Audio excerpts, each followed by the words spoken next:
Our dearest Sis Janet Depra. Yes, this is it. We know that Friday and Saturday is you sacrificing your day. You come and go back and forth from Jerusalem to Tel Aviv. And in Tel Aviv is your home. Yeah, it's very hard to say goodbye, but it's not easy also to say goodbye to you. But I hope and pray on your new journey, God will bless you more. And we love you. We miss you. Take care. God bless you more. Kumusta ka na? Ayun, balita ko, uuwi ka na. Talagang wala nang makakapigil. Mamimiss mo ang Israel for sure. At yun, ang masasabi ko lang sa iyo, ingatan ka na nawa lagi ng Panginoon Diyos. Ano man ang iyong plano sa buhay. At gabayan ka lagi. Sampu ng iyong buong pamilya, ng iyong buong sambahayan, ingatan nawa lagi ng Panginoon Diyos. At ayon, sana'y lagi nating lakaran ng aral ng Panginoon na ating natutunan at lagi tayo magpakatibay at magpakalakas sa pananampalataya. Ingat ka lagi, mamimiss ka namin. I love you. Oh, hi ate kong mahal. Aalis ka na ba talaga? Hindi ba ka na naginip lang ako ate? But ate, gusto ko lang magpasalamat sa iyo. Una sa mga advices mo, naalala ko pa nung time na yung first time ko magpunta ng Tel Aviv na I'm really broken. Nagpapasalamat talaga ako sa mga advices mo, and I believe na hindi po yun aksidente na ikaw, sa iyo po ako nag-open up. I know na ipinadala ka po sa akin ng Panginoon, and I really appreciate ate yung mga advices mo sa akin. Hindi ko po yun kakalimutan. And yun ate, malungkot dahil hindi na po kita makakasama.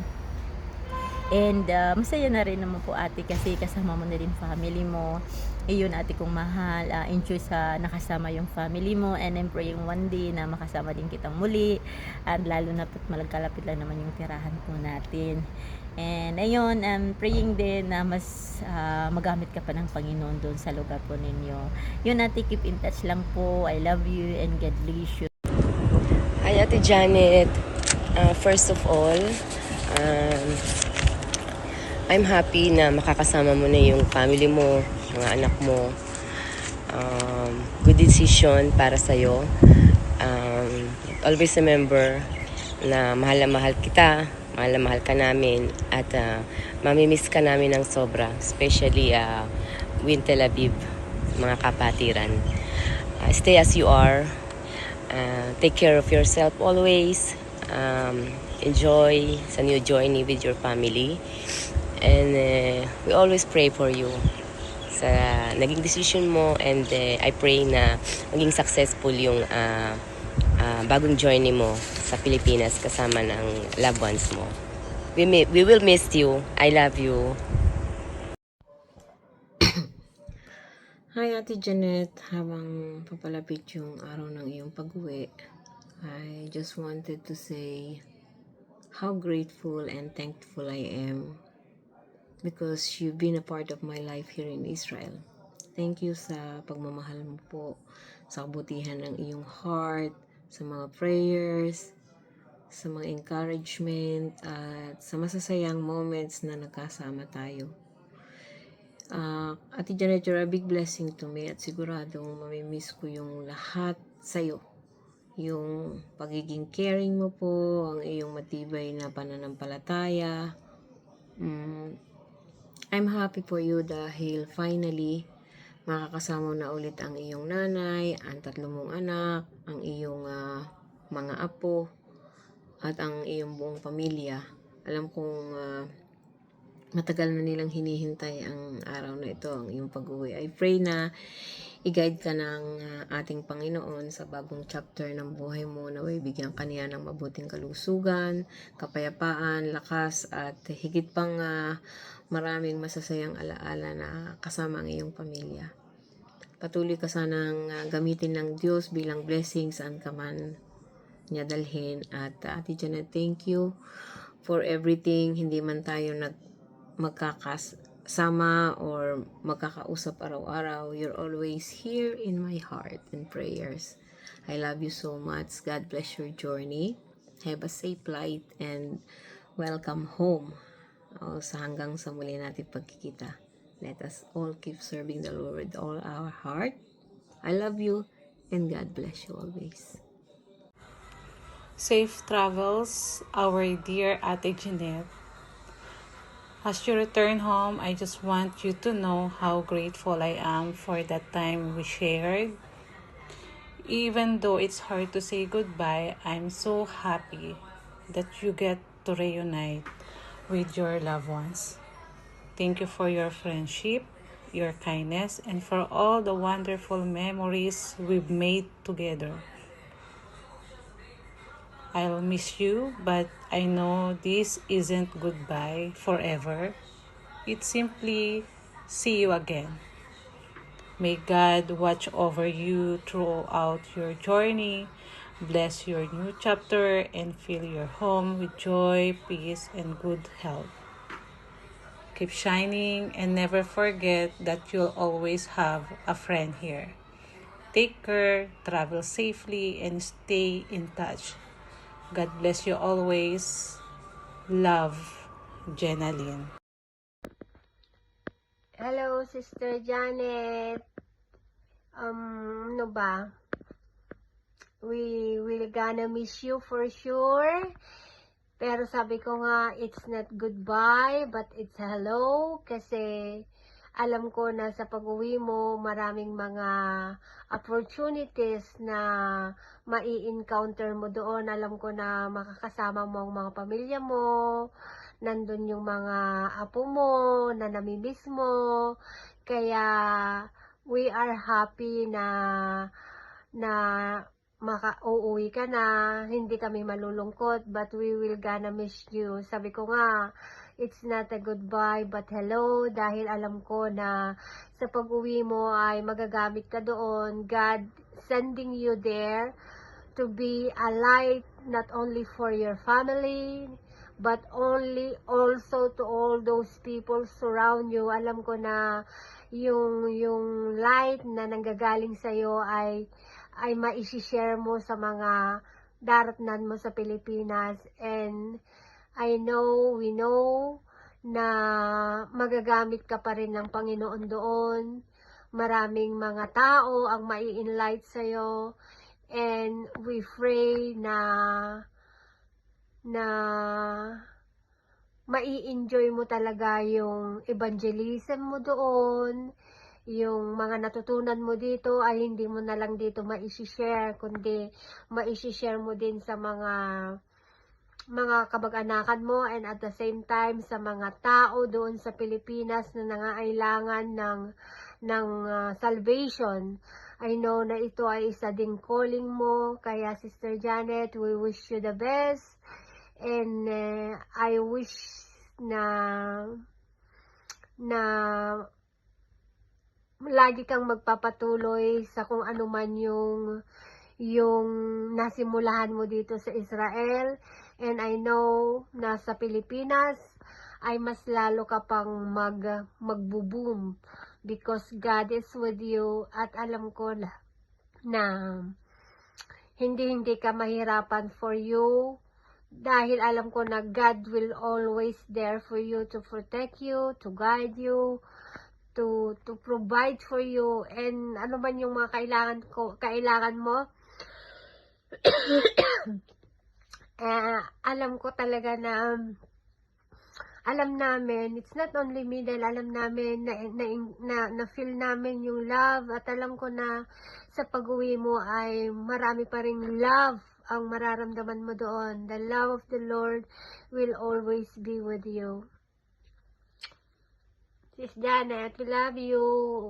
Yun lang, mamimiss ka namin. Pero tatawagan ka naman namin eh. Hindi naman tayo wala ng connection. For sure, may internet naman, may messenger, kaya tatawagan ka namin sa Pilipinas. I love you, Sis Janet. Shalom, shalom to my beloved sister Janet. God bless you. We will miss you. No, napakabilis ng araw talaga, no. Na it's been 1 month na hindi tayo nagkita, but thanks God, we have the opportunity na magkita tayo ulit this Friday and then Saturday bonding. Thanks God for your life, and then let God's will be done sa iyong mga plano. Alam ko na God will use you mightily in His kingdom pag uwi mo ng Pilipinas. And then my Bible verse for you is Numbers 6:24-26. The Lord bless you and keep you. The Lord make His face shine upon you and be gracious to you. The Lord turn His face towards you and give you peace. Love you, sis. Thank you for everything. Thank you for the word of encouragement. Thank you for your love.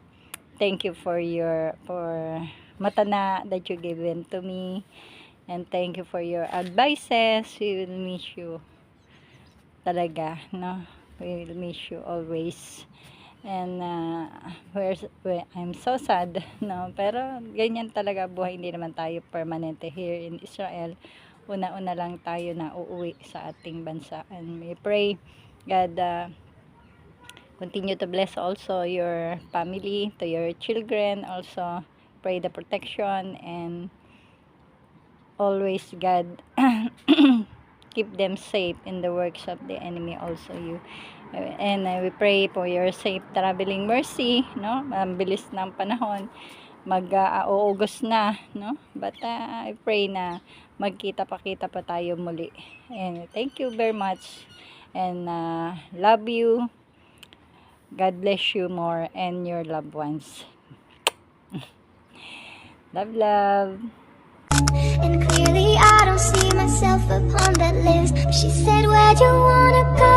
How much you wanna rest? I'm not looking for somebody with some superhuman gifts, some superhero, some fairy tale bliss. Just something I can turn to, somebody I can kiss. I want something just like this. Janet, yun, mixed emotion yung nararamdaman ko. Parang bumalik yung nasa Taiwan ako, na tuwing may uuwi na kapatiran, yung nalulungkot ka. Dahil, syempre, mamimiss mo yung pakipag-fellowship, tapos yung masaya ka naman kasi syempre makakasama mo na yung pamilya mo. Sabi nga, palagi yan sinasabi ng mga kapatiran namin sa Taiwan, ang battle natin talaga ay hindi dito, kung hindi sa Pilipinas. Kasi lalo na sa atin na wala pang church, nung umalis tayo na hindi tayo Christian, tapos pagbalik natin Christian tayo, tapos hindi natin alam kung saan tayo church na pupunta. Kasi ang palaging sinasabi sa akin ng mga kapatiran ko dati, pumunta ako sa church na hindi masyadong malaki, para kasi pag malaki kasi hindi ka masyadong parang hindi ka masyadong mapapansin, hindi ka magagamit. Kung maliit lang yung congregation na maano mo, magagamit ka kung ano yung inaano ni Lord, di ba? Alam ko naman na rooted ka na, kaya patuloy lang tayo na hindi tayo kasi sobrang busy talaga. Maraming tukso sa Pilipinas, nandyan yung mga problema, mga pamilya natin, yung mga TV na yan, yung mga araw-araw na gawain, di ba? Pero alam ko naman si God ang mag-guide sa'yo. Tsaka yung hindi ko talaga makakalimutan sa'yo, Ate Janet, nung bago pa lang kami sa yung sa evening devotion, yung kami ni Yumi, Sis Bel, may GC kami na, ayan na naman sila, nagkwento na naman ng buhay nila, yung pinagtatawanan namin nung una. Pero yung pala, marami pala kaming mapupulot sa mga aral ng buhay nyo, sa mga pinagdaanan nyo. Nung una talaga hindi pa tayo masyadong close. Yung unang nag-share ka sa 24/7, bago pa lang din ako nun sa 24/7, talaga yung sabi ko, grabe yung pinagdaanan niya, pero pero glory to God talaga yung faith mo, hindi ka nawala kay God, na lalo ka pang kumapit kay Lord, na alam ko ang dami mong pinagdaanan, pero marami ka rin natutunan, at na lahat ng, sabi nga, what we sow we will reap it. Pero ngayon, di ba, sa lahat ng tinanim mo na kabutihan, sa mga ngayon sinusow mo na madami din pagpapala, na sabi nga ganun, pag ikaw naglingkod kay Lord, hindi lang ikaw pagpapalain, kundi buong sambayanan mo, na ngayon mga anak mo binibless, di ba? Kaya patuloy ka lang na maglingkod kay God. Mahal na mahal ka namin, Sis Janet, mamimiss ka namin, mamimiss ko lahat ng kabutihan mo, sa lahat ng ginagawa mo sa music team, sa bawat isa sa amin, sa mga prayers mo, sa mga sinishare mo sa bawat gawain, na nung una parang naiinip kami, pero nung lalong tumatagal doon, na marami palang aral na dapat mapulot sa bawat sitwasyon natin, sa bawat pinagdadaanan natin sa buhay natin, ay may itunuturo sa bawat isa. Kaya God bless po sa buhay mo. Na-bless po kami sa lahat ng ginagawa niyo po sa Wintel Abid. God bless you po. We love you. God bless.